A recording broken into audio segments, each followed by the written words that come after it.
8-10 બહેનો આવી છે અને એક આના જે અમારી શક્તિ હોય એ પ્રમાણમાં ભજન કરશું. તમે સાંભળજો અને મારા ઘરે પગલા કર્યા છે તો અમારા પરિવારને સારા આશીર્વાદ આપજો અને અમારા રાધેકૃષ્ણ મંડળને એટલી શક્તિ આપજો કે ખૂબ તમારા ભજન કરે અને તમારા આશીર્વાદ મેળવે અને સદાય તમે અમારી સાથે રહેજો અને અમને તમારા શરણમાં રાખજો. બોલો કૃષ્ણ કનૈયા લાલ કી જય.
એમને બહુ સરસ ફ્લેટ લીધો છે લેન્ગોટમાં. તો અમારા વર્ષા ભાભી અમને બધાને ભજન વાળા મંડળાને બોલાયા, અમે ભજન કર્યા, બહુ આનંદ કર્યો. અને જો અમે શેખ અમે નાસ્તો કરીએ છીએ અને અમારા હવ બી આવી ગયા છે,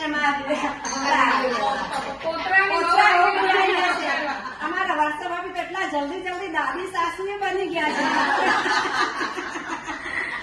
તો અમને એટલી બધી ખુશી છે. ચલો અમારી પોતરા મસ્ત વિડીયો ઉતારે છે. કૃષ્ણ કનૈયા લાલ કી જય. થેન્ક યુ બેટા.